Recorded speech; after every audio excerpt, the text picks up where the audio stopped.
Bonjour à toutes et à tous. Je suis Antoine Rousseau, donc chercheur INRIA à Montpellier.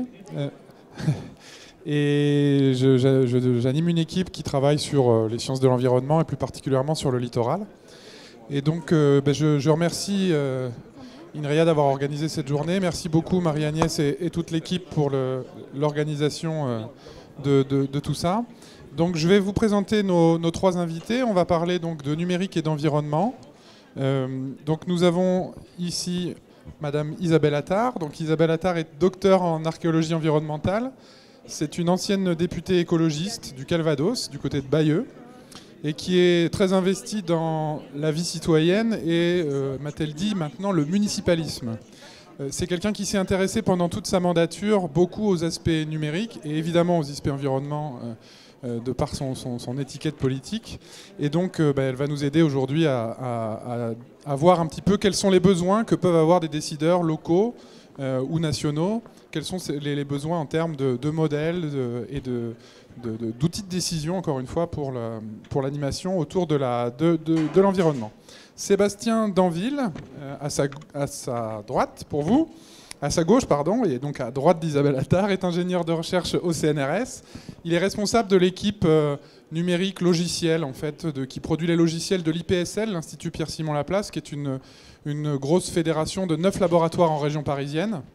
Et donc, vous avez certainement entendu parler de cet institut qui est vraiment un institut de pointe en France, mais aussi dans le monde pour les prévisions sur le climat. Et Éric Vidalinck, responsable du pôle transition énergétique ADEME Hauts-de-France. C'est notre régional de l'étape. Éric est aussi conseiller scientifique Futurible, et puis c'est un blogueur sur le site d'Alternative économique. Voilà, donc nos trois invités vont nous aider à parler tous ensemble de numérique et d'environnement. Surtout, n'hésitez pas à poser des questions dès que vous le voulez, dès que vous le pouvez, quitte à ce qu'on vous garde dans un coin le temps que les invités finissent de répondre, mais il faut que ce soit dynamique, donc surtout n'hésitez pas. Alors, comme je suis INRIA et que mon PDG est ici dans la salle, il m'a demandé de parler du plan stratégique. Donc, c'est pas vrai. Non, je voulais juste vous dire que il se trouve que nous sommes en train de rédiger notre plan stratégique pour les années à venir au niveau de l'Institut. Et j'ai été chargé en particulier d'interagir sur les défis qui concernent l'environnement. Et donc, on a rédigé une vingtaine de défis pour l'avenir, pour l'Institut.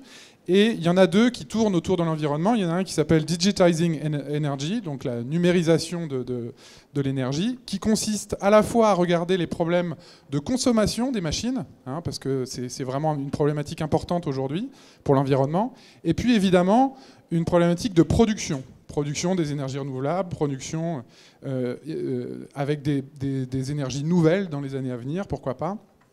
Et on s'est rendu compte depuis pas mal d'années, et Sébastien pourra peut-être nous en dire un mot tout à l'heure, que les modèles mathématiques numériques qui permettent de comprendre un petit peu tous ces enjeux mettent en évidence, et c'est le premier point sur lequel on va commencer à discuter, des échelles de temps qui sont à la fois considérables mais aussi toutes petites. C'est-à-dire que, suivant le point de vue qu'on adopte, on a des interprétations différentes. Et aujourd'hui, dans les modèles numériques, faire comprendre des phénomènes qui se passent de l'ordre de la seconde ou de l'ordre de la centaine d'années, les faire interagir, c'est très difficile. Ça pose des problématiques scientifiques très compliquées. Et donc l'interaction des échelles, en temps et aussi en espace, c'est vraiment une problématique importante. Alors, c'est d'autant plus important que là, on parle de 50 ans. 50 ans, c'est considérable à l'échelle d'une vie. C'est plus que la vie de l'Institut, puisque l'Institut a aujourd'hui 50 ans. C'est plus que notre vie à tous les quatre, parce que tous les quatre sur scène, on a moins de 50 ans. Voilà, donc on n'était pas là à la création de l'Institut en 67. Et évidemment, pour le climat, c'est même pas l'épaisseur du trait, d'accord ? C'est vraiment quelque chose de complètement...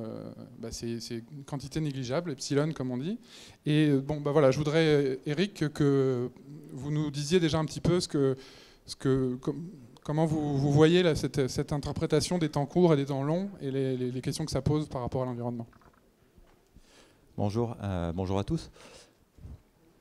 Alors, poser cette question de l'environnement sur un temps de 50 ans, c'est intéressant parce qu'en fait, et notamment environnement et énergie. Je vais beaucoup parler énergie de manière un peu réductrice par rapport à la question climat, donc après on pourra élargir, mais Là, c'est vraiment la clé de lecture que j'adopte pour le départ.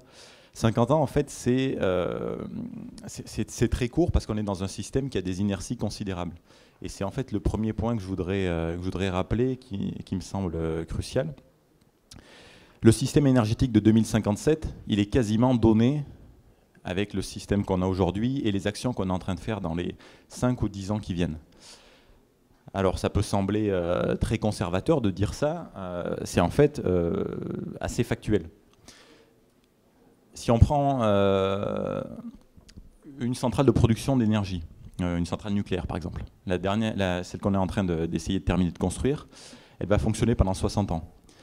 Les Américains demandent pour prolonger jusqu'à 80 années des centrales qui ont été construites auparavant. Le métro, un système donc là, qui ne produit pas mais qui consomme de l'énergie, c'est un système qui est construit pour fonctionner sur une durée de temps qui est de l'ordre du siècle. L'écosystème urbain, globalement, c'est au-delà du siècle encore. Donc on voit qu'on est sur des durées qui sont très longues. Les bâtiments, on est sur l'ordre du siècle. Et plus on va si on bascule du côté consommation et moins côté production, entre les deux, déjà, il y a les réseaux. Les réseaux, c'est pareil. On est sur des durées de vie des équipements réseaux énergétiques qui sont de l'ordre du siècle. Et puis après, quand on passe sur les biens de consommation, là, c'est un petit peu plus court. C'est-à-dire que des chaudières, c'est plutôt 20 ans, des voitures, c'est 15-20 ans. Et les gadgets ou les équipements électroniques, numériques, c'est des durées de vie encore plus raccourcies qui sont plutôt de 5 ans, voire inférieures. Mais voilà, poser ce point-là, ça me semble important pour la suite de la discussion, c'est que en fait, même si ça paraît très loin, 2067, c'est aujourd'hui qu'il faut s'interroger sur les choix qu'on fait, notamment sur les questions énergétiques, pour savoir quel est le système énergétique qu'on aura demain et quels seront les impacts du coup de ce système énergétique. Et juste pour terminer sur ce point d'introduction, un élément qui est le symbole caricatural de ça, c'est les déchets nucléaires. On est en train de construire CIGEO dans la Meuse. CIGEO, c'est le centre de stockage géologique des déchets nucléaires. L'idée, c'est pendant 100 ans de descendre l'ensemble des déchets produits par le parc actuel. Pas de futurs réacteurs, hein, c'est juste gérer l'héritage, le passif du parc actuel. Pendant 100 ans, on va descendre ces déchets, après les laisser refroidir pour une partie en surface. Ensuite, on va fermer ça, et puis on va espérer que pendant plus de 100 000 ans, personne aille y fouiller et que tout se passe bien. Bon. C'est le moins pire qu'on ait trouvé aujourd'hui, c'est ce qu'il faut se dire, parce que faire du stockage en subsurface de déchets qui présentent ce niveau de dangerosité et présupposer de la stabilité des sociétés d'un point de vue politique, économique, culturel et tout, c'est juste inconcevable. Donc on les met sous terre à moins 500 mètres, on ferme et on espère que ça va bien se passer. La Finlande fait à peu près la même chose, un peu moins profond, en granit. Mais voilà, donc ça c'est le premier point d'entrée, ces échelles de temps. Elles peuvent sembler très éloignées, mais quand on parle d'énergie, en fait, c'est un peu une donnée d'entrée. Si on rentre vraiment sur le cœur maintenant de la question numérique, moi la lecture que j'en ai aujourd'hui, c'est que le numérique, en fait, il apporte plein de promesses par rapport à la question environnementale. Mais en fait, il n'y a pas grand-chose de réalisé encore. Alors, c'est assez récent, la pénétration du numérique dans l'ensemble de nos sphères individuelles, de notre quotidien. Mais en fait, aujourd'hui, il n'y a rien qui a fondamentalement changé. Les constats, ils sont faits depuis plusieurs décennies maintenant, par exemple sur le climat.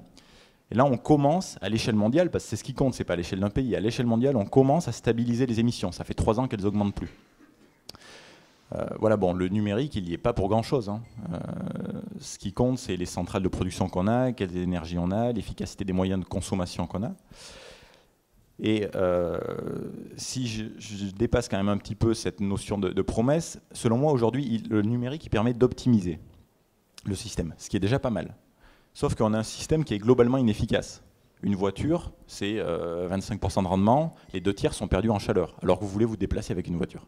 Des fois, vous voulez vous chauffer, ok, mais globalement, on veut plutôt se déplacer avec une voiture. Les logements, pareil, globalement, c'est des passoires qu'on a. Donc on peut mettre une couche numérique sur tous ces équipements-là qui sont très énergivores. Ça ne va pas changer structurellement l'efficacité de ces équipements. Donc ça va les optimiser, on ne va pas chauffer les maisons quand on n'est pas là, ok. avec des applis de covoiturage, on va pouvoir prendre une autre personne. Ça, c'est pas mal déjà, parce que là, on améliore d'un facteur 2 la performance.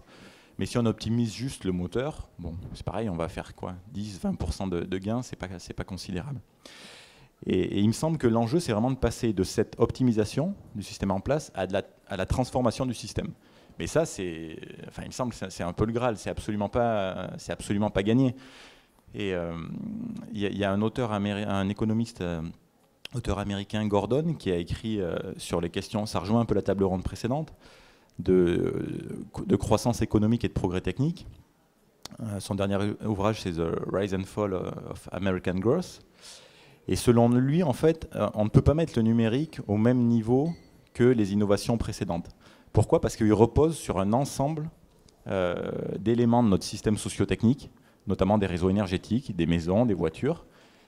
Et sans tous ces éléments-là du système socio-technique, le numérique ne fonctionne pas. Ça rejoint une question qu'on a eue ce matin, c'est-à-dire qu'il ne peut pas fonctionner de manière autonome. Le numérique fonctionne bien parce qu'il y a un ensemble de couches de base dans la société qui font que ça se passe bien. Et l'enjeu, du coup, ça va être d'aller transformer ces couches de base, selon moi. Donc passer d'une optimisation à la transformation du système.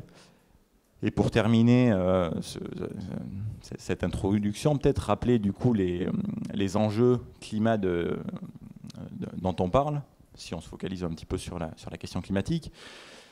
2067, c'est au-delà des échéances qu'on se donne, puisque ce qu'on a comme objectif dans la loi depuis 2005, c'est la division par 4 des émissions de gaz à effet de serre par rapport à 90, pardon. Et c'est inscrit dans la loi depuis 2005.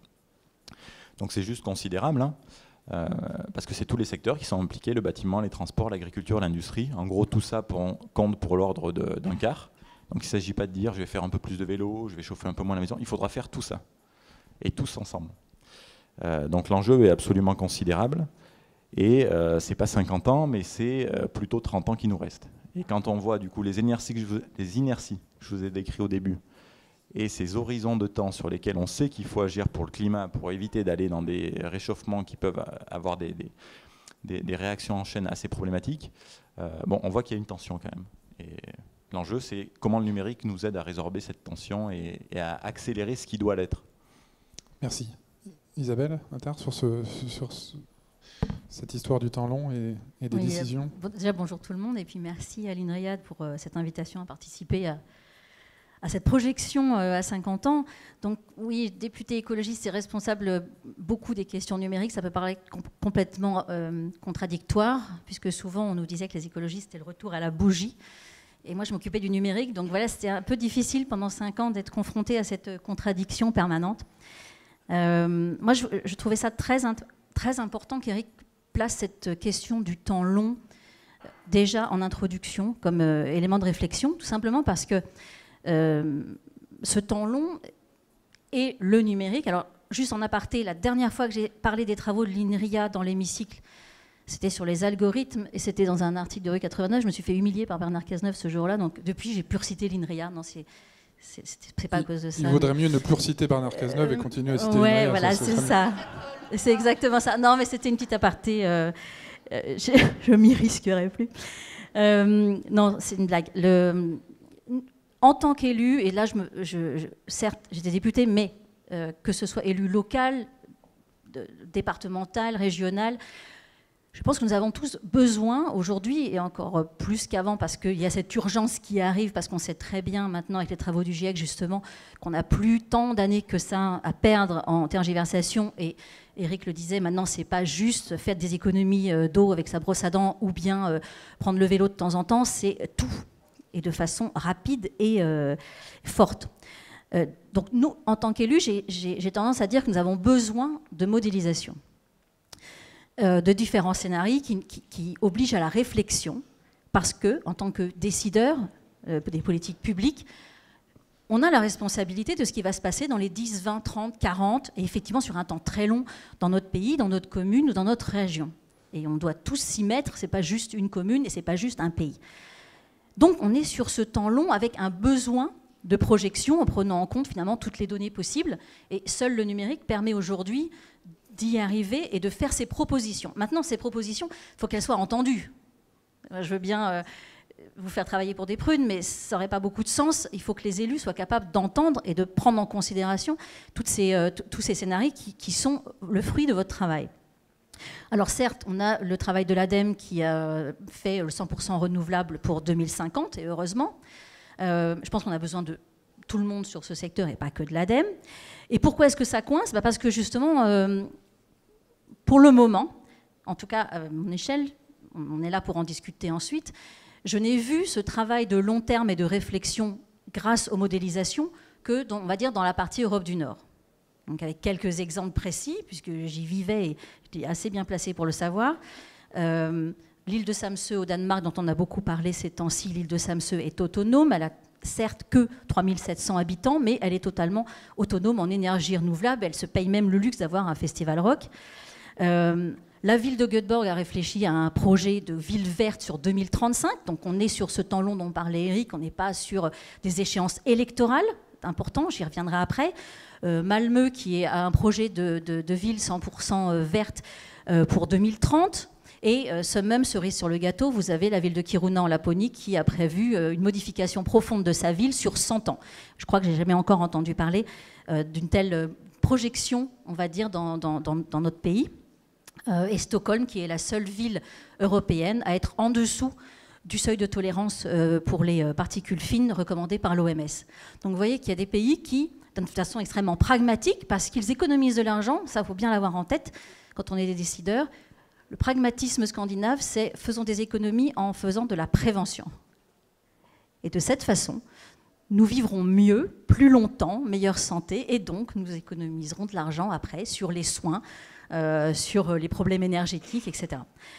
Et pourquoi alors après, il y a des exemples en France où vous avez des villes en transition, à petite échelle, comme je parle souvent d'Ungersheim en Alsace, qui est une des villes en transition les plus abouties au niveau développement durable. Vous en avez d'autres.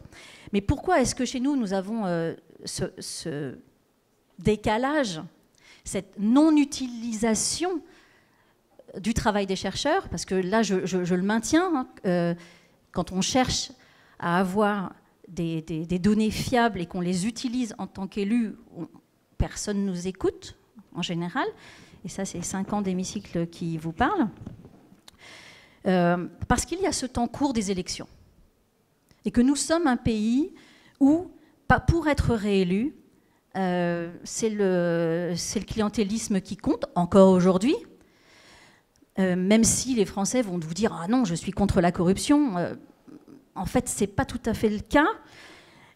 Vous avez du chantage à l'emploi.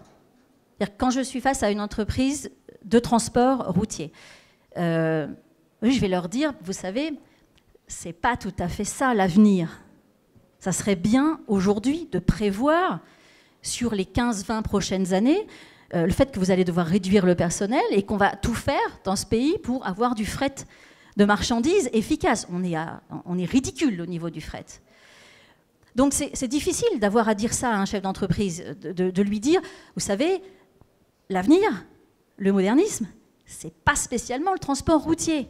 Donc voilà pourquoi c'est difficile. C'est parce que cette personne-là, en fait, elle va pas vous réélire, elle va pas voter pour vous la fois d'après, parce que vous mettez à mal, finalement, un schéma et une façon de penser qui est celle de notre pays depuis plus de 50 ans. Voilà pourquoi c'est très difficile dans notre pays de faire bouger les choses et pourquoi peut-être qu'Éric sent que c'est lent et qu'on n'est pas encore à la réalisation. On est dans une phase où on voit il y a beaucoup de choses qui sont produites, mais qui sont, je le pense, pas suffisamment utilisées parce que les élections, c'est le temps très court et que l'environnement et le changement de société, c'est sur un temps très long. Voilà. Merci. Sébastien, est-ce que sur ces aspects-là, alors du coup, il y a, dans ce que dit Isabelle Attard, il y a une sorte de responsabilité des politiques d'utiliser un petit peu ce que nous, chercheurs, on peut produire, mais est-ce qu'il n'y a pas aussi une responsabilité des chercheurs à mieux diffuser leur savoir, à mieux le transmettre aux décideurs et puis aussi au grand public en général? Est-ce que c'est une question que vous vous posez Micro, si, ça doit être bon là, je crois, ça y est. Parle bien dedans. Oui, bien sûr. Donc, oui, bien sûr, le sujet de l'environnement, le sujet de l'influence de l'homme sur le climat, ensuite de l'influence du climat sur les sociétés humaines, sur les différents continents.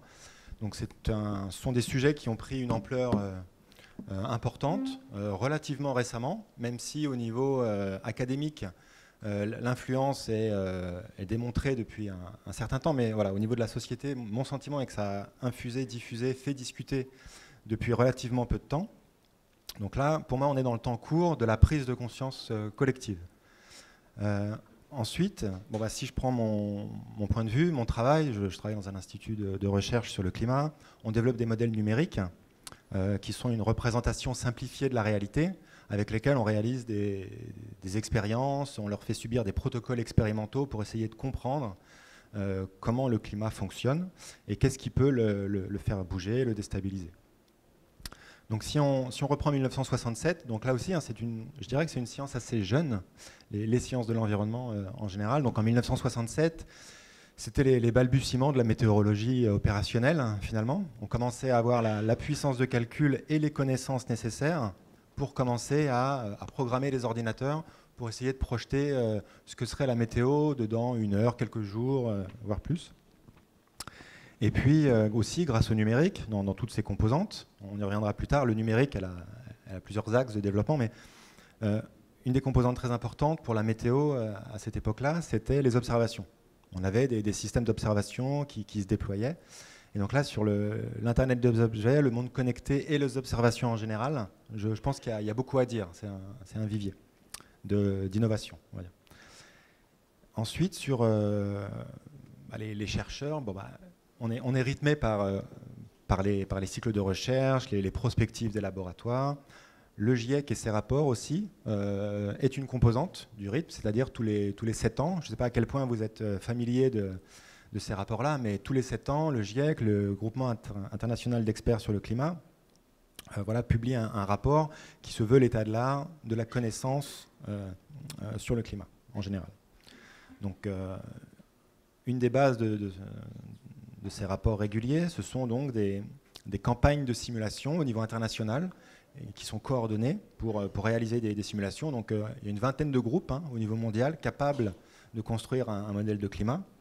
On en a 7 ou 8 en Europe, il y en a 4 aux États-Unis, le Japon en a 2, la Chine, d'un seul coup, en a 5, 5 modèles de climat. La dernière fois, il n'en avait que 2.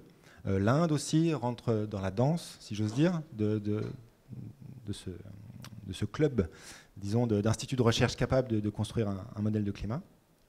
Et donc, ces recherches s'intercomparent, les modèles subissent les mêmes protocoles et on compare et on essaie de comprendre les résultats.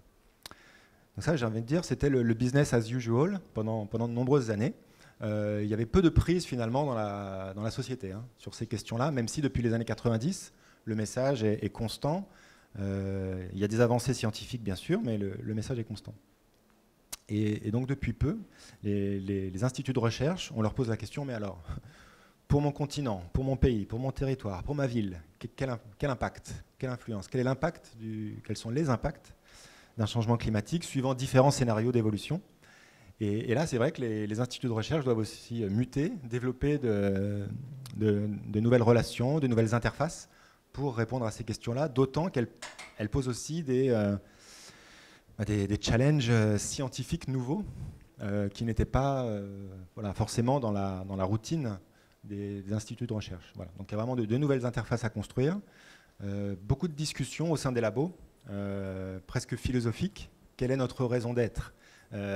Mieux comprendre le climat et laisser à d'autres le soin d'en traduire les conséquences, ou puisque le noyau, le cœur de compétences sur le sujet ayant du mal à s'étendre, finalement, il n'y a pas encore les compétences nécessaires pour étendre ces interfaces. Et donc, ce sont les chercheurs sur le climat qui sont en première ligne pour répondre sur ces questions d'impact. Donc, on a cette tension à gérer et finalement une croissance à mener pour que les compétences, les connaissances puissent un peu s'externaliser des laboratoires pour venir en interface avec la société, les communes, les industries. Et je terminerai là-dessus. Il y a eu des myriades de projets, de partenariats entre instituts européens, entre institutions françaises et différentes entreprises, grandes ou petites. Et à chaque fois, c'est cette histoire c'est cette question de traduction, deux mondes différents qui vont devoir communiquer sur un même plan. Et voilà, ça prend du temps. Donc il y a une tension quand même. Les choses prennent du temps. On en a peu, comme vous l'avez répété. C'est-à-dire que, quels que soient les scénarios économiques de développement, dans les 30 prochaines années, le climat va suivre la même courbe. C'est-à-dire qu'on aura beaucoup de mal à détecter dans le climat un changement dû à nos habitudes, dû à nos changements d'habitude maintenant. Par contre, c'est après 2050 que là, on commencera vraiment à pouvoir distinguer ça. Donc il y a beaucoup de difficultés, il y a beaucoup d'innovations, beaucoup de potentiel, mais des décisions stratégiques à prendre sur la meilleure façon de conduire ça. Et je terminerai. Merci. Est-ce que vous avez des questions ou est-ce que je continue Moi, j'ai une question sur Twitter. Vas-y. Vas-y, Twitter. Bonjour, Twitter. La question est la suivante. Quel est le point entre environnement et low-tech? On n'en a pas parlé. Hein. Donc, les low-tech, c'est en fait les basses technologies, à la différence de l'oxymore des hautes technologies. Donc, voilà, ce sujet n'a pas été évoqué. Donc, on aimerait vous entendre sur ce point. Est-ce que quelqu'un veut réagir sans retourner à la bougie, mais en parlant des low-tech? Eric. Alors le constat aujourd'hui, il est globalement très partagé. Tout ce dont on a parlé tous les trois là en entrée. Et par contre, là où ça diverge, c'est sur les solutions. Et pour prendre deux exemples caricaturaux, j'avais fait un billet il y a quelques années sur mon blog là-dessus. C'est Rifkin versus Biwix. Alors Rifkin, c'est l'essayiste américain qui a écrit La troisième révolution industrielle. En gros, il dit la tension à laquelle on est, elle est source d'opportunités. En réconciliant la révolution numérique avec la transition énergétique à faire, on va trouver plein de convergences super intéressantes. Il parle de l'Internet de l'énergie, des choses qui conceptuellement sont quand même assez compliquées, voire fausses, si on pousse vraiment le truc jusqu'au bout. Mais bon, voilà, en gros, c'est la technologie va nous sauver. Et de l'autre côté, on a Biwix. Alors, c'est un ingénieur français qui n'est pas forcément dans les mêmes sphères, parce que Rifkin discute avec la Commission européenne, les dirigeants, les grands dirigeants de ce monde, etc. Biwix a écrit L'âge des low-tech. C'est un ingénieur centralien, donc il y a une approche très, on va dire, cartésienne. Et il dit, mais tout ça, là, tout ce qu'on nous promet, l'Internet des objets, des capteurs partout, des multiplications des smartphones, des écrans dans nos foyers, dans notre quotidien, dans nos poches, etc. Tout ça, ça a un impact environnemental qui est considérable. Donc c'est source de pollution, et en plus on va déplacer la contrainte de la ressource en fait, puisqu'on va réduire potentiellement certaines consommations d'énergie fossile, mais on va augmenter la consommation de toutes les ressources minérales, terres rares, etc. nécessaires à ces équipements. Donc ça illustre deux visions en fait.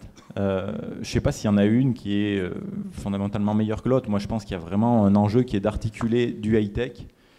Je pense que le smartphone, typiquement, nous a amené tellement de services aux uns aux autres que ce serait difficile de s'en passer.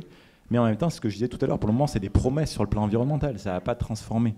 Donc il faut nous penser du smartphone plus réparable, plus recyclable, plus réutilisable. Et voilà, cette articulation entre low-tech et high-tech me semble incontournable.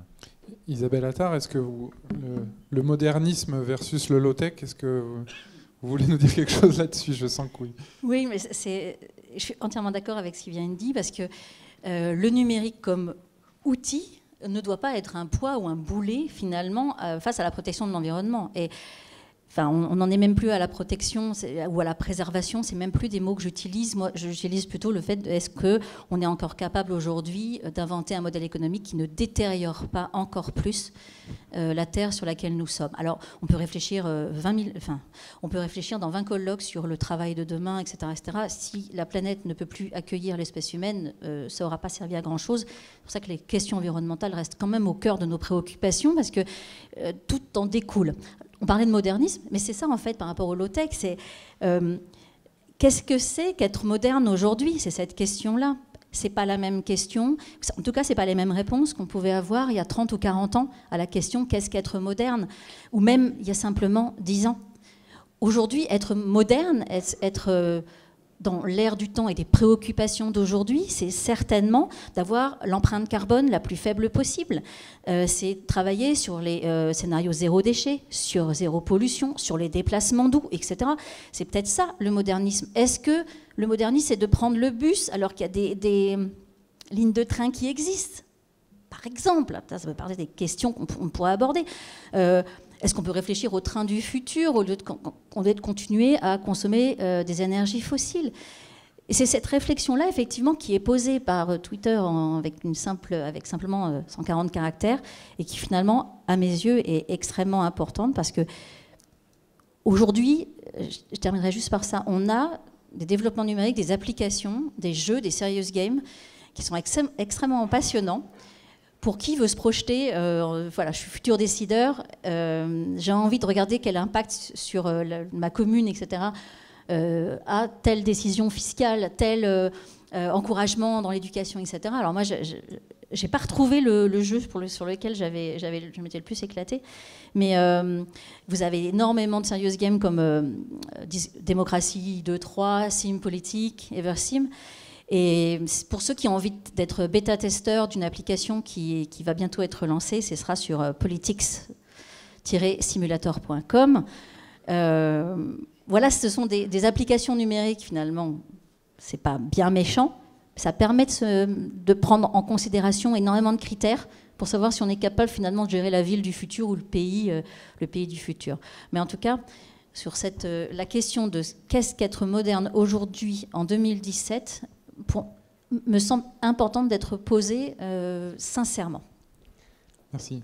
Christian. Ouais, je voulais revenir sur une question autour du rôle du scientifique et en fait de comment en fait le scientifique arrive enfin le GIEC notamment, etc., à impacter finalement la société. Et en fait, on voit apparaître aujourd'hui en fait un vrai problème qui est que les scientifiques et experts, il vient dans les médias dire son expertise et de toute façon les gens ne le croient pas. Puis on voit même des présidents américains qui finalement remettent en cause complètement la science, enfin le principe même de scientifique. Et en fait, est-ce qu'il n'y a pas comment en fait le GIEC ou finalement on nous annonce que des scénarios catastrophes que nous, les humains, en fait, on n'a pas envie de les voir. Et donc on préfère finalement se dire finalement il y a peut-être des faits alternatifs que de toute façon voilà, faut rien, il y a d'autres possibilités, on ne sait pas comment, mais et finalement on oublie, enfin le scientifique a ce problème de finalement parler à un auditoire qui n'est pas capable de l'entendre. Voilà. Oui, merci. Alors, avant de donner la parole à Sébastien, je voulais juste rappeler qu'aux Journées scientifiques INRIA, il y a peut-être 2 ans, on avait eu Hervé Le Treut qui était venu parler de cette question dans une conf plénière, et il avait terminé son exposé en parlant encore une fois d'une problématique d'échelle, mais cette fois en espace, en disant il faut regarder les choses localement. Et son credo, et d'ailleurs il a aussi travaillé là-dessus en Aquitaine, ça a été de dire rassemblons des gens localement dans des communautés, communes, intercommunalités, ou jusqu'à un peu plus large, un département, en observant les choses. Et de cette façon-là, pour que les gens puissent voir que concrètement, il y a vraiment des choses qui se passent, il y a une plage qui se déplace, il y a une température qui augmente, il y a une pluviométrie qui est modifiée, etc. Parce que c'est une des façons de mettre les gens vraiment en face de real facts, et là qui peuvent pas être démentis, puisque c'est les gens eux-mêmes qui font ces mesures-là. Et donc effectivement, je pense que ça c'est une problématique importante. Est-ce que Sébastien voulait répondre à ça ? Enfin, je suis forcément d'accord avec Hervé Le Treut, oui, mon directeur. Bon. Il est de l'IPSL aussi, effectivement, il faut faire attention. Non, blague à part. Mais oui, mais donc en complément de ça, moi je vois et le numérique a son rôle à jouer là-dedans. Il y a 2 sources à ce scepticisme qu'on peut voir apparaître. C'est que quand on dit à quelqu'un, tu prends ta voiture tous les matins, tu te chauffes, tu vis ta vie, quoi, mais ça a un impact énorme sur la planète, ça peut avoir des conséquences terribles. En fait, ce message-là, il est trop abrupt. Et donc, le scientifique, dans sa rigueur et sa froideur, j'ai envie de dire, le message qui est donné peut être trop brutal. Donc, bien sûr, dans les laboratoires, il y a eu énormément de réflexions autour de ces sujets. Donc, en fait, ce message seul ne suffit pas. Il faut tout de suite l'accompagner, mais si on fait de cette façon-là, en développant ce type de choses, c'est possible. Il faut ouvrir, faire sentir des perspectives. Voilà. Un message négatif, trop brut et froid comme ça, s'il n'est pas accompagné de quelque chose qui va donner à réfléchir, qui va faire germer des idées, en fait, c'est pas du tout... c'est contre-productif même. C'est-à-dire, si on veut susciter une réaction, on ne suscitera qu'une réaction de repli, et de dire « Oh là là, je ne vois pas comment faire, donc c'est pas possible, et je rejette, et j'abandonne ». Donc ça, c'est un point. Et l'autre point où le numérique et Internet a son rôle à jouer, c'est que finalement, on parlait smartphone ce matin, les adolescents, les millénials ou la génération Z, bref, ceux qui sont nés avec leur smartphone, qui sont dépendants de leur smartphone, qui ne peuvent pas passer 20 minutes sans regarder. Je pense qu'on doit réfléchir au terme que je viens d'employer, qui est de dépendance. Peut-être que notre société, là, elle est très jeune vis-à-vis de cette technologie et elle en est dépendante. On ne la contrôle pas. On vérifie ses mails toutes les 5 minutes. Enfin, voilà, on est surinformé et on recherche cette information. Et finalement, on n'arrive pas à se dégager assez d'espace de réflexion pour avancer profondément sur certains sujets. Donc, il y a peut-être un peu de ça qu'on voit en ce moment. Et puis, sur Internet, les théories du complot, c'est-à-dire que tout le monde est anonyme sur Internet.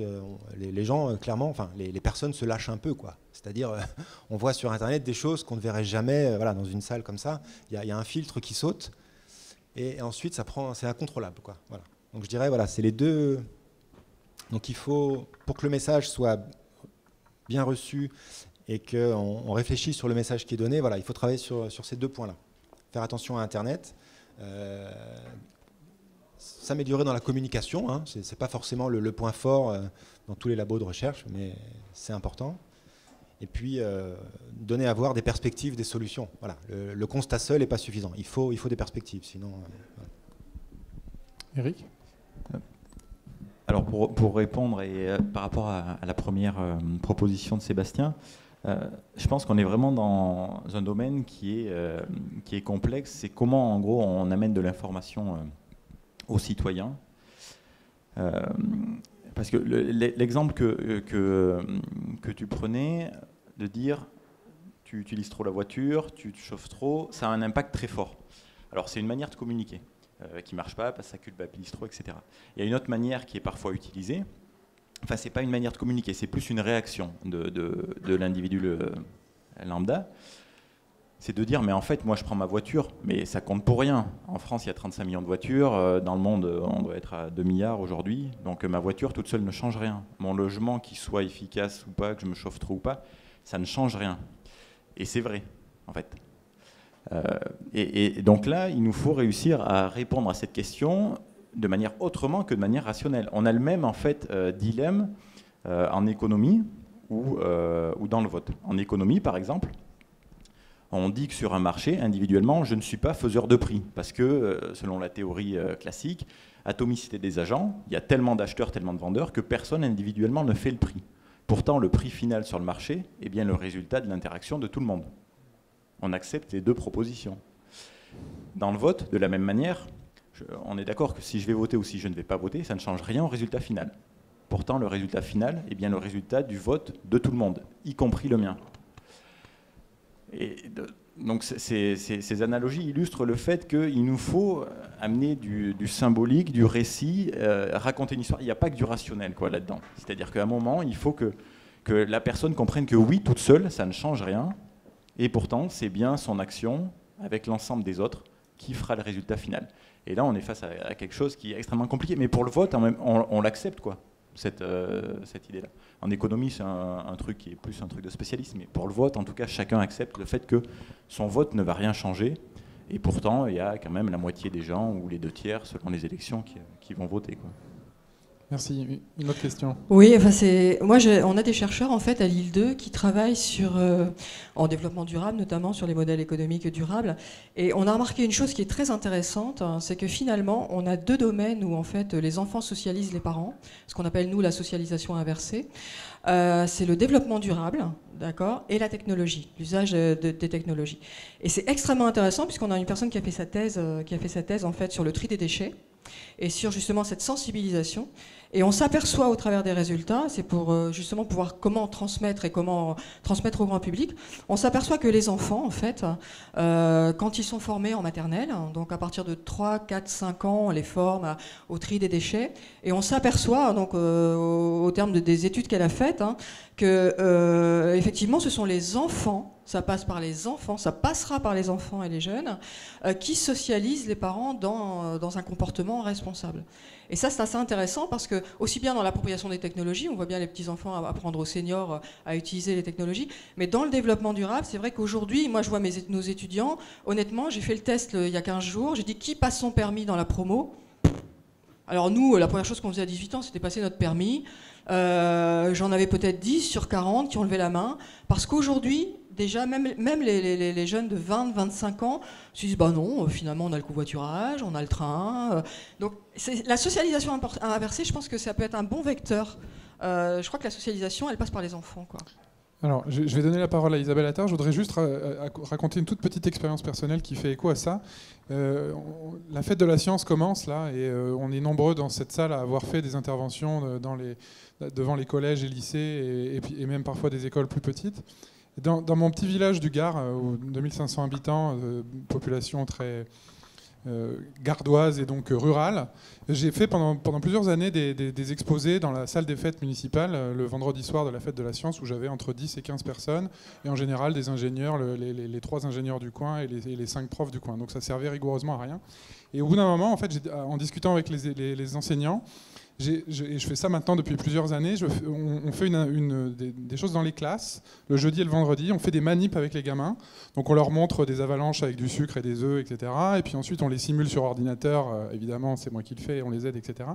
Et le vendredi soir, on fait la même chose que ce que je faisais avant, mais sauf que c'est les enfants qui présentent ça à leurs parents, et là, la salle est pleine. Et non seulement la salle est pleine, mais en plus, les parents repartent avec des connaissances et la fierté d'avoir vu leur petit bambin expliquer à tout le monde que la neige, c'est comme ça, et la neige poudreuse, c'est pas comme ça. Voilà. Donc ça, c'est vraiment, je pense, effectivement, une question très importante. Isabelle, une réaction à ça. Antoine, tu disais tout à l'heure qu'on a tous moins de 50 ans sur le plateau. Oui, mais on n'a pas non plus 18 ans. Et c'est juste le constat qu'effectivement, quand je parlais de modernisme tout à l'heure, je pense que les 20-25 ans aujourd'hui se posent cette question-là. Et pour eux, c'est effectivement moderne de faire du covoiturage. C'est moderne d'imiter les missions de nu et culottées où on va faire du glanage et on va essayer de limiter le plus possible le gâchis alimentaire. Et heureusement, parce que moi, je compte sur eux pour que notre pays change. Je compte vraiment sur eux. J'insiste lourdement. Et tout à l'heure, Eric, tu disais qu'on seul, on n'a pas forcément d'impact. En tout cas, on ne se sent pas comme tel parce qu'on se dit que toute la société doit bouger en même temps, sinon ça ne sert à rien. Et je dirais plutôt qu'on ne peut commencer le changement qu'en se changeant soi-même. Alors évidemment, ce n'est pas de moi cette belle phrase, mais c'est quelque chose que je me répète suffisamment souvent pour me dire que c'est difficile de donner des leçons, enfin, pas des leçons, mais des conseils, si déjà soi-même on n'a pas effectué un petit bout du chemin. Et on n'est pas obligé de faire le chemin à la même vitesse, chacun. Et on n'est pas obligé de prendre conscience de l'urgence climatique en même temps et de la même façon. Et ça, c'est quelque chose qu'il faut juste qu'on accepte. C'est rageant. C'est souvent extrêmement frustrant parce qu'on voit l'urgence qui arrive, on est dedans. Et en même temps, il faut être patient parce qu'il faut laisser à chacun le temps de se prendre en compte et de réaliser qu'il faut agir. Et c'est très difficile parce qu'effectivement, encore une fois, on est dans un dilemme et une contradiction terrible. Mais il faut quand même que chacun prenne conscience de ce qu'il peut faire et de ce qui peut être fait à l'échelle d'un individu. Et est-ce qu'on peut dire que moins on est jeune, plus on a besoin de temps pour assimiler ces choses-là? Oui. Ouais, moins on est jeune, plus on a besoin de temps, peut-être.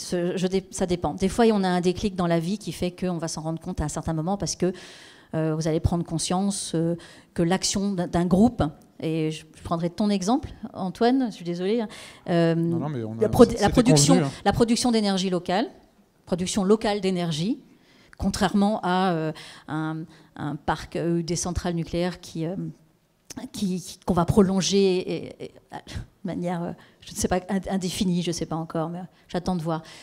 la production locale d'énergie, c'est quelque chose qui peut être fait finalement avec un petit groupe de citoyens concernés, capables de changer radicalement la physionomie d'un territoire. Et ça, il faut que tout le monde l'intègre. Effectivement, il faut que tout le monde se réalise qu'à 10, 20, 30, on est capable de faire énormément de choses. Et voilà, c'est ce qui se passe dans ta commune avec la production photovoltaïque citoyenne. C'est ce qui se passe dans l'exemple que je donnais tout à l'heure de l'île de Samsø, où ce sont les citoyens eux-mêmes, avec un retour sur investissement en 2 à 5 ans. C'est quand même incroyable, alors qu'aujourd'hui en France, on nous parle à chaque fois de « oui, mais si je fais telle installation et qu'on met 15 ans à retrouver notre investissement, c'est beaucoup trop long ». Allons voir ce qui se passe ailleurs, regardez ce qui se passe ailleurs. Et surtout, n'ayons pas peur, même si on n'est qu'un petit groupe, de commencer ce changement et cette transition énergétique. Une autre question, monsieur. Bonjour. Bonjour. Je vais me permettre de vous poser une question qui est, comment dire, un peu farfelue en fait. Il y a un blockbuster qui va bientôt sortir, là, qui s'appelle Geostorm, où on voit justement la thématique, c'est numérique et environnement. Et justement, le cœur de ce film, c'est l'homme... C'est une prospective, à avancer dans le temps et grâce au numérique, aux nouvelles technologies, maîtrise le climat, qui veut dire qu'ils arrivent à revertir le désert et autres, jusqu'au jour où il y a une catastrophe, où tout se détracte. Je voudrais votre avis par rapport à ce genre de choses. Qu'est-ce qui est de la part du cinéma simplement, ou qu'est-ce qui est de la part du potentiellement concret en fait, et qui permettrait que l'homme ait plus de maîtrise sans l'aspect négatif sur le climat. Alors, excellente question, merci beaucoup. Donc on avait eu cette question qui est écrite derrière nous, l'évolution du climat sera-t-elle contrôlable dans 50 ans, qu'on a tous un petit peu trouvé effectivement un peu farfelu, un peu tarte à la crème, mais en même temps beaucoup de gens se la posent, donc c'est bien qu'on puisse y répondre. Avant de donner la parole aux invités, je vous invite à aller voir un site qui s'appelle Interstice, et qui est un site de médiation scientifique, de culture scientifique, sur lequel il y a spécifiquement un onglet, une partie qui est dédiée aux analyses de films de ce genre, et où justement un scientifique vient analyser, alors c'est sur l'environnement, sur les hommes bioniques, sur tout un tas de choses, et en particulier, donc tous ces métiers-là sont au cœur des disciplines d'INRIA. Et vous avez donc une analyse scientifique de ce qui est proposé dans ces films-là. Certains sont complètement farfelus. Je ne connais pas celui-là, mais enfin, ça a l'air pas mal quand même. Mais certains sont plutôt sérieux. Donc c'est ça qui est intéressant aussi, c'est de se dire qu'il n'y a pas que du n'importe quoi dans ces blockbusters. Est-ce que vous voulez réagir à ça ? Isabelle Attard. Je vais faire très vite. Maîtrise du climat, par qui ? Pourquoi faire ? Eh bien, c'est beaucoup plus intéressant comme question, il me semble. Et quels sont les intérêts financiers qui sont derrière cette recherche de la maîtrise ? Si c'est pour libérer le passage nord-atlantique par les bateaux hydrocarbures, je ne suis pas sûre que ce soit ça notre vision de la maîtrise du climat. Donc l'aspect financier, l'aspect multinational, l'intérêt privé versus intérêt général, elle est quand même au cœur de cette problématique. C'est-à-dire que maîtriser le climat, c'est pas une question toute seule. Pourquoi faire ? C'est pas juste la beauté du geste de reverdir le désert. Les Israéliens ont déjà fait planter des oranges dans le désert aussi. Ça, c'était un challenge humain. On va dire, mais quels sont les intérêts financiers à maîtriser certains aspects de l'avenir, en fait, parce que là, on maîtrise plus rien, en fait. Messieurs, contrôler le climat. Alors, sur le fond, la réponse technique, c'est une question sérieuse. Il y a l'ANR, l'Agence nationale de la recherche, qui a lancé il y a 2 ou 3 ans un appel générique pour travailler sur ces questions-là, tant sur les questions éthiques que techniques, en fait. Donc, il y a des gens qui se la posent très sérieusement. Mon point de vue individuel sur ce sujet, ça rejoint ce que Isabelle Attard disait, c'est en fait qui va décider. Il y aura toujours une personne ou des groupes de personnes pour qui la pluie à ce moment, en ce lieu-là, c'est pas la bonne météo. Si vous demandez aujourd'hui, ce serait quoi le bon temps aujourd'hui? Si vous demandez à un agriculteur, si vous demandez à un bureaucrate, si vous demandez à une personne, un maçon qui est exposé toute la journée avec ça, personne ne va répondre. Et je ne vois pas quel est le processus de gouvernance qui peut faire qu'on arrive, même si techniquement ça fait sens, aboutir à quelque chose qui socialement fasse sens, quoi, et qui nous apporte une quelconque plus-value ou bien-être collectivement, quoi. Et du coup, je pense que la question, elle est vraiment d'ordre philosophique. C'est est-ce qu'on veut continuer à se battre en fait contre les forces naturelles, ou ce qui est l'histoire de la révolution industrielle, en gros depuis 150 ans, ce que les énergies fossiles ont permis, c'est ça, c'est de s'affranchir de toutes les contraintes naturelles. Il y a un bouquin d'Andreas Malm qui est sorti récemment sur l'Anthropocène, la fin de l'histoire, où il décrit ça très bien au Royaume-Uni notamment. Le charbon s'est imposé parce qu'il a permis de s'affranchir de la ressource hydraulique, qui était une ressource qui imposait une saisonnalité, une temporalité dans les usines, etc. Et à un moment, le charbon, on l'utilisait quand on veut, 24/24, 3/8. Est-ce qu'on va continuer à être toujours dans cette logique-là, vouloir faire contre la nature et imposer à la nature nos rythmes, sachant que nous, on ne peut pas être en continu, on a besoin de dormir, on a besoin de se reposer, enfin, dans toutes nos activités culturelles, intellectuelles, sportives. Ou est-ce qu'à un moment, on va se dire, peut-être qu'il faut plutôt réfléchir à comment on fait avec la nature, quoi. Voilà. Sébastien ? Oui, donc en complément, donc une partie de votre question, c'était, est-ce que techniquement, déjà, est-ce qu'on pourrait imaginer de contrôler le climat ? Disons, contrôler une météo locale, c'est une question, et puis contrôler le climat, c'est encore autre chose. Donc là, juste en deux phrases, le principe du climat, le climat est le produit, au premier ordre, on va dire, de l'énergie qu'il reçoit, du soleil, par exemple, et puis de l'énergie que la Terre va réémettre. Et il se trouve que voilà, quand il y a du CO2 dans l'atmosphère, cette énergie, elle ne repart pas. Donc ça chauffe. Et donc, en géo-ingénierie, ça couvre un très large spectre, hein. Donc ça va de se dire, dans ce cas-là, il suffirait de chauffer moins la Terre. Comme ça, il y aurait moins d'énergie qui rentrerait, on pourrait équilibrer. Ou ce CO2 qui est piégé dans l'atmosphère, il faudrait trouver des techniques à grande échelle pour le piéger ailleurs, dans des puits de carbone. Donc il y a différentes techniques autour de ça qui ont été imaginées. Il y a même quand je parlais du GIEC tout à l'heure, des protocoles expérimentaux qui sont infligés au modèle de climat. Il y a des simulations de géo-ingénierie qui font partie du protocole. Qu'est-ce qui se passerait si on injectait des gigatonnes de soufre dans la stratosphère pour imiter une éruption volcanique et du coup de diminuer un petit peu. Ça fonctionne. C'est-à-dire qu'à l'ordre 1, en effet, on peut limiter la hausse de température. Ou on pourrait fertiliser les océans, c'est-à-dire encore une fois des gigatonnes de fer à extraire, etc. Donc des gigatonnes de fer à épandre sur tous les océans, tous les ans. Ça activerait la vie biologique des océans, il y aurait beaucoup plus de phytoplancton, zooplancton qui consommerait le CO2 de l'atmosphère et qui irait se sédimentariser au fond de l'océan. À l'ordre 1, théoriquement, ok, là, ça tient un peu la route. Après, si on pousse un peu, il faut organiser des rotations d'avions pour aller injecter du soufre dans l'atmosphère. Des rotations de bateaux, il faut l'extraire. Ça a un coût économique très difficile à estimer, potentiellement exorbitant. Donc là, on peut se dire, tiens, ça coûterait peut-être moins cher de se financer une transition écologique plutôt que de financer une géo-ingénierie à cette échelle. Et là, je ne parle même pas des principes de précaution qui en découlent. C'est-à-dire, à l'ordre 1, ça fonctionne. Mais quel impact sur les écosystèmes environnants ? Là encore, ce sont des domaines de recherche tels que personne n'oserait dire oui, on peut le faire sans aucune conséquence négative, pire que celle qu'on essaye d'atténuer. Vous voyez ? Donc moi je dirais, on en est là. Et dans la géo-ingénierie, il y a ce côté extrême que je viens de citer, des gigatonnes de soufre ou de fer à épandre. Et il y a aussi des choses dont on va avoir besoin, piéger le carbone. C'est-à-dire que à l'avenir, le carbone qu'il y a dans l'atmosphère, pour certains scénarios de mitigation du changement climatique à 2 degrés, certains modèles prévoient des émissions négatives de carbone à la fin du siècle. C'est-à-dire qu'à la fin du siècle, l'homme va devoir prendre et stocker plus de carbone dans l'atmosphère qu'il ne va en émettre. Ça, c'est un des scénarios possibles si on veut arriver à 2 degrés.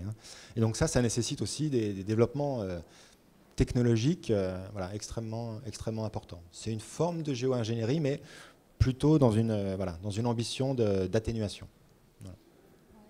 Isabelle, attends, avant de prendre une autre question. Je voulais juste compléter, rapidement. en fait, parce qu'à chaque fois, je me demande si on se pose les bonnes questions.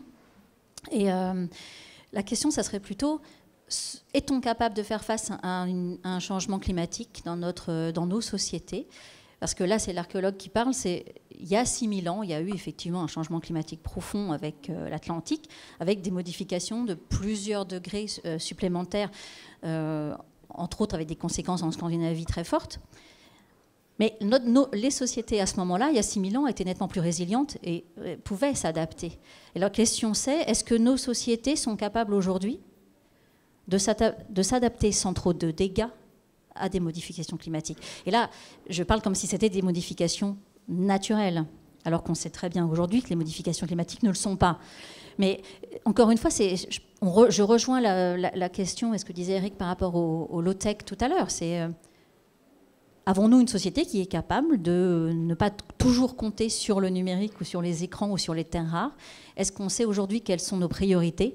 Qu'est-ce qui donne du sens à notre civilisation? Et alors, on rentre peut-être dans des questions très philosophiques, mais finalement, j'ai pas arrêté de me remettre en question pendant 5 ans dans cet hémicycle. Et aujourd'hui, j'en viens à me demander si c'est pas plus intéressant que je devienne paysan boulanger plutôt que je me concentre sur le numérique. Voilà, on arrive à se poser beaucoup de questions, et parfois, c'est pas les bonnes qui sont mises sur un tableau. Merci. Une autre question, monsieur. Bonjour, vous avez évoqué des solutions locales qui, grâce aux nouvelles technologies numériques, permettaient d'améliorer le climat, enfin l'impact local sur le climat. Par contre, vous avez évoqué le fait que ce n'est pas des petites modernisations qui allaient rendre la Terre plus vivable à long terme, mais donc c'était une transformation qui était nécessaire. Est-ce que vous identifiez dans le numérique ou dans les nouvelles technologies des solutions de rupture qui pourraient justement nous permettre de nous adapter ou d'évoluer rapidement pour diminuer notre impact sur le climat et sur la Terre? Alors ça, c'est une question difficile. Mais donc, des solutions de rupture, Isabelle Attara. J'ai pas dit que ça allait servir à rien. Je dis qu'effectivement, je préfère... Aujourd'hui, je vois des transformations possibles de notre société par petits bouts, par prise de conscience des citoyens, finalement plus en avance que les politiques eux-mêmes, et par rapport à ce qui est voté, on en a la preuve tous les jours, c'est-à-dire que sur le terrain, ça avance davantage que dans les décisions politiques qui sont prises, et heureusement. Mais par rapport à un exemple qui est dans le film Nouveau Monde de Yann Richer, qui est à mon sens un film intéressant par rapport à d'autres sur la transition énergétique ou sur les villes en transition, c'est parce qu'il fait le lien entre le numérique et surtout entre les logiciels libres et la transformation de nos sociétés, parce que les logiciels libres permettent le partage de connaissances beaucoup plus rapidement, une adaptation de ces logiciels finalement à des besoins très techniques, très terre à terre. Et c'est rare de voir un film, un documentaire qui fait le lien finalement entre nouvelles technologies, environnement et toutes ces questions-là qui souvent sont prises toutes seules, vraiment chacune par un petit bout et non pas dans un ensemble vraiment global. Donc c'est pour ça que je parle des logiciels libres aujourd'hui parce que pour moi c'est extrêmement important dans ce qu'on veut construire comme modèle de société. Mais je n'ai surtout pas dit que ça n'avait pas d'impact. Les petits groupes, les citoyens qui sur l'ensemble de nos territoires se bougent pour qu'on consomme moins, qu'on consomme mieux, qu'on consomme local, etc. Eric ? Alors, je pense qu'il n'y a pas vraiment, et il n'y aura pas vraiment pour prendre un mot un peu à buzz et à la mode, de disruption sur ces sujets-là pendant les années qui viennent. C'est-à-dire que ça va être un travail long et d'endurance. Bon, c'est comme ça, mais rénover 30 et quelques millions de logements, ça ne se fait pas en 2 ans, ni en 5 ans, ni en 10 ans. Ça va nous prendre des décennies. De la même manière, améliorer un parc de véhicules, transformer nos villes,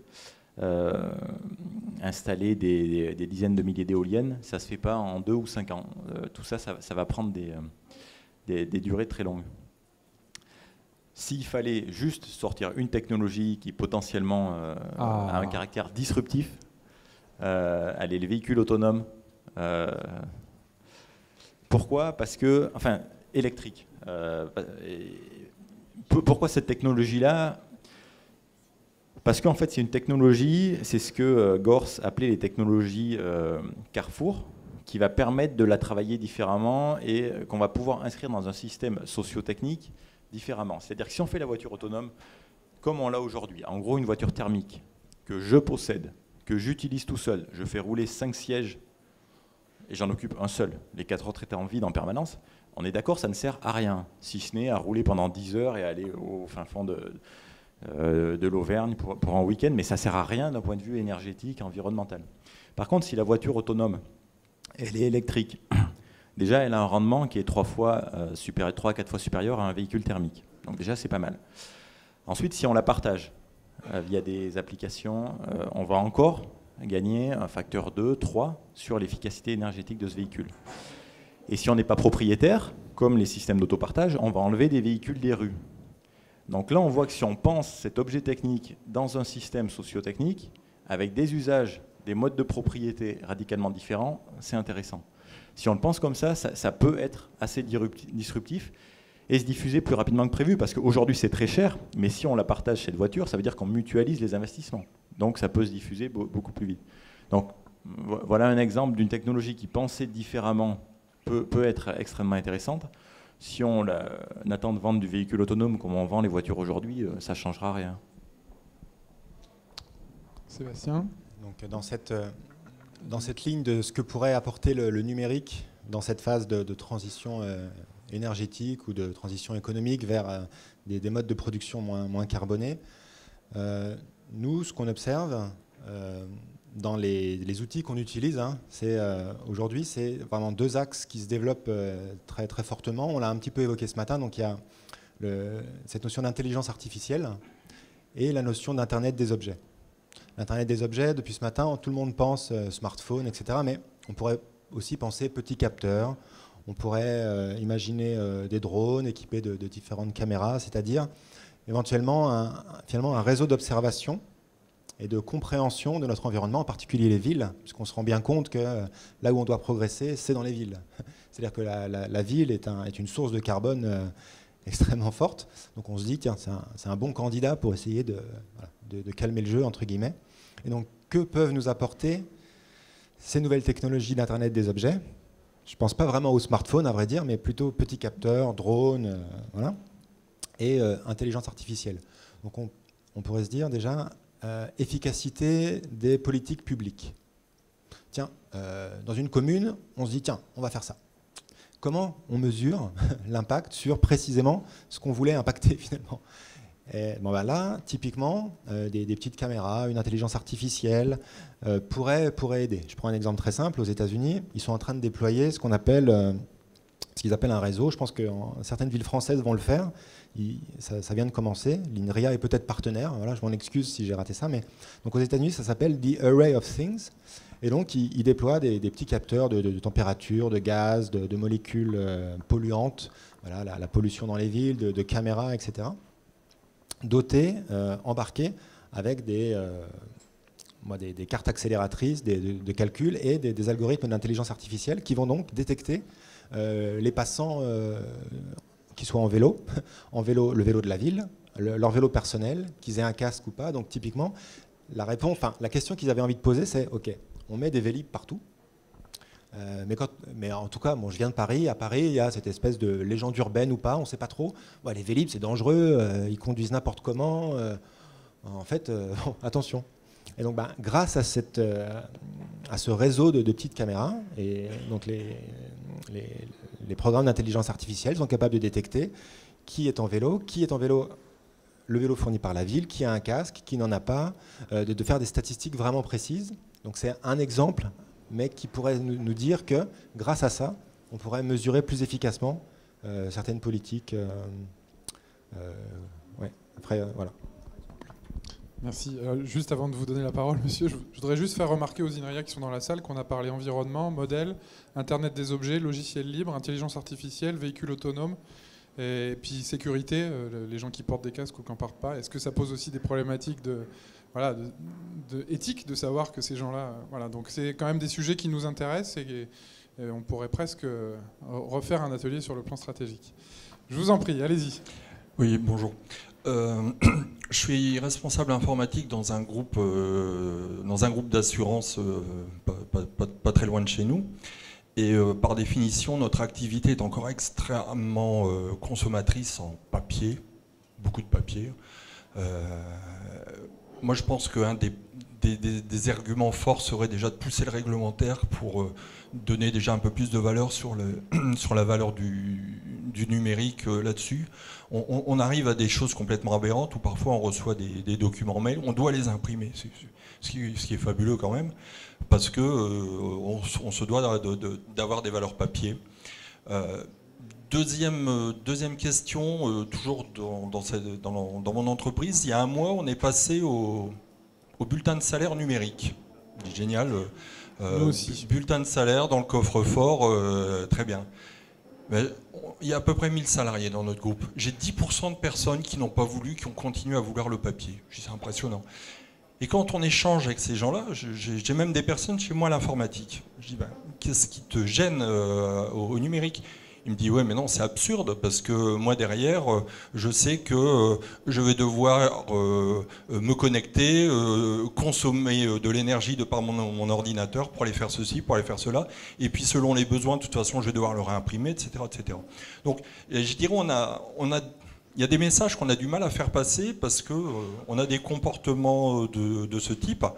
Et c'est pas une histoire d'âge, hein, comme la personne précédente. Moi aussi, je suis dinosaure, je suis de 63 également. On a des niveaux de mentalité qui évoluent. Je veux dire, on parlait de génération Z et autres, mais je veux dire, j'ai des anciens qui sont hyper numériques et où ça se passe très bien, mais on a des difficultés quand même à faire expliquer aux gens que cette histoire de bulletin de salaire numérique, c'était quand même une bonne chose. Et pour nous, c'était important parce que notre société est engagée dans le cadre de la responsabilité sociétale environnementale et on a des comptes à rendre, donc on multiplie ce genre de démarches. J'en profite pour un troisième sujet.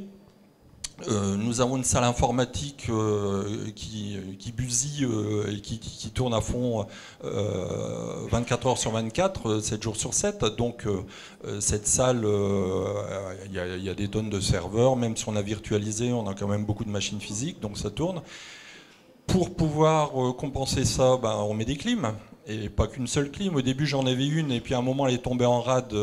J'ai eu une poussée à 50 degrés dans ma salle. J'ai des composants qui ont fondu, donc jamais plus. Donc, on doit refroidir avec une double clim. Donc, très bien.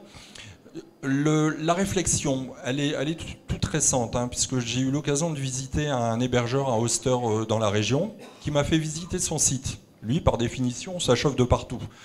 Ça chauffe de partout, mais lui, il est déjà, entre guillemets, vert. C'est-à-dire que tout ce qui chauffe, il le récupère. Il le récupère en énergie et le réutilise pour chauffer ses couloirs ou autre. Et franchement, pour moi, je ne vais pas dire que c'est un peu un déclic, mais je pense qu'on est dans un paradoxe énorme. C'est qu'on a des machines qui consomment et qui chauffent à n'en plus finir. Et que quand arrive l'hiver, chez nous, il arrive parfois qu'il fait un peu froid dans notre région, et que de ce fait, on doit chauffer les couloirs. Et on se remet encore à produire encore une fois pour chauffer. Et là, on a un paradoxe énorme. Et je pense que le b.a.-ba, en tout cas au niveau des entreprises, peut-être pas encore au niveau du particulier, mais au niveau des entreprises, ça serait de mettre en place ce système de récupération qui tombe sous le sens, en fait. Voilà. Merci. Est-ce que vous voulez réagir ? Alors peut-être juste avant de laisser répondre Isabelle, sur cette histoire de bulletin électronique, c'est aussi quelque chose qui a suscité quelques réticences au sein de notre institut quand ça a été mis en place, mais en pratique, si les gens vous disent au bout d'un moment je vais finir par devoir l'imprimer, etc., il faut quand même le faire. Et puis je pense qu'au bout d'un moment ils se rendront compte qu'effectivement c'est effectivement plus pratique. On n'a pas tant besoin que ça de l'imprimer et que dans quelques mois ou dans quelques années ce sera. Mais il faut forcer un peu les choses. C'est sûr qu'au départ c'est pas toujours évident.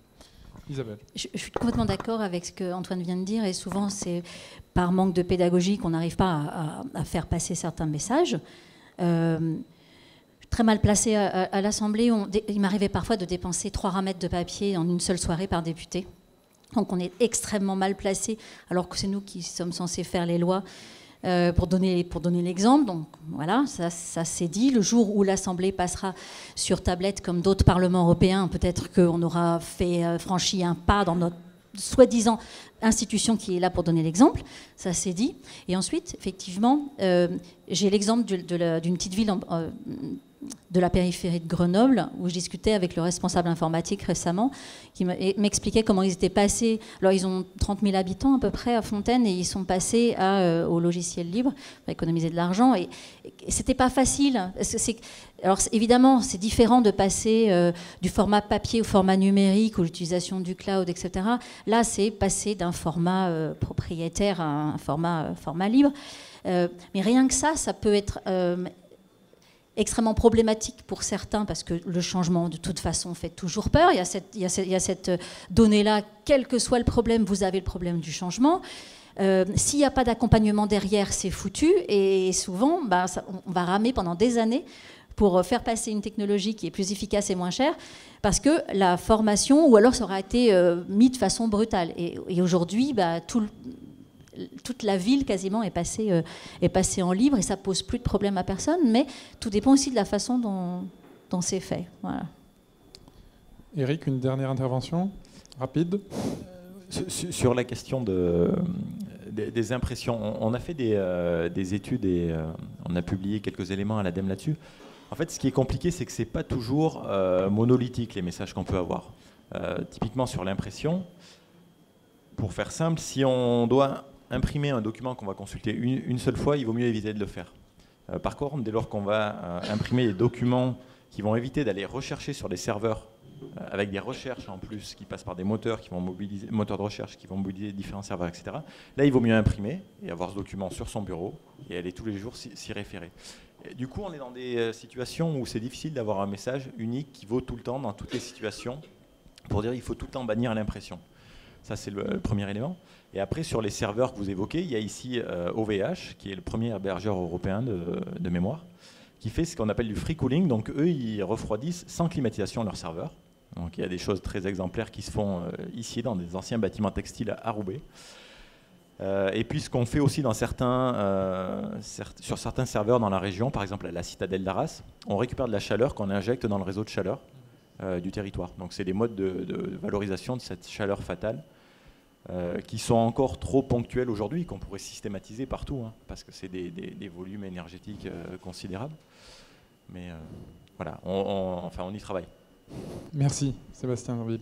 Oui, juste pour rebondir là-dessus, donc dans notre laboratoire, il y a eu des ateliers d'organiser aussi pour essayer d'identifier le bilan carbone professionnel finalement. C'est-à-dire qu'au niveau individuel, on peut faire des choses. Et là, vous soulignez ce point-là. Au niveau professionnel, là aussi, il y a des leviers énormes. Et quand on a regardé notre bilan carbone au niveau professionnel, il y avait 3 postes qui se détachaient très largement. L'informatique, les ordinateurs en général, bien sûr. La cantine, je vais y revenir.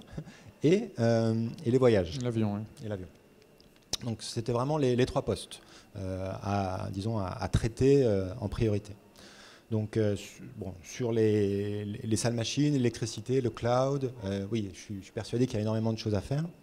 Sur la partie cantine maintenant, voilà, comment on mange ? Finalement, quand on regarde un peu les chiffres, on revient à l'idée à cette discussion tout à l'heure, comment communiquer aux gens et leur dire, voilà, on a cette réflexion globale, hein, on émet du carbone, ça a un impact. Du coup, comment on fait son bilan ? Là aussi, le numérique peut nous aider. C'est-à-dire que moi, je suis très content avec mon fournisseur d'électricité de pouvoir rentrer mes consos, de les suivre, d'y réfléchir. J'avais pas les ordres de grandeur en tête. J'en avais juste aucune idée. Et là, pour la cantine, c'était un petit peu pareil. Et donc, quand on regarde donc un chiffre qui moi, m'a fait réfléchir, j'ai eu du mal à le trouver, mais il a été vérifié, c'est que la production de viande, au niveau global, mondial, c'est l'équivalent du transport, de tous les transports. Donc, qu'est-ce qu'on fait une fois qu'on sait ça? Ensuite, à la cantine, si je mange du riz qui a été produit pas loin, plus loin, à l'autre bout du monde, pareil. Et donc, là, le numérique aussi peut nous aider sur cette traçabilité de ce qu'on mange et sur notre bilan carbone individuel. C'est-à-dire, si à la fin de l'année, grâce à mon frigo, aux objets que j'ai mis dedans, à la cantine, ce que j'ai mangé, si je pouvais juste savoir, tiens, je me suis donné un mal de chien pour essayer de changer mes habitudes, mais en fait, le bilan, il est dérisoire. Donc, je dois changer ma stratégie. Eh ben, on n'a rien pour nous aider à affiner nos stratégies individuelles et puis au travail. Donc là aussi, la législation, les technologies peuvent nous aider à mesurer l'impact, le succès de nos démarches, ou leur insuccès, et donc se dire, en fait, bon, je me donne un mal fou, mais ça sert à rien, quoi. Voilà. Merci beaucoup. C'est passé par le jeu, la conclusion d'Isabelle Attard. Écoutez, merci beaucoup à tous. Merci Eric, merci Isabelle, merci Sébastien. Je vous invite à aller lire leurs écrits.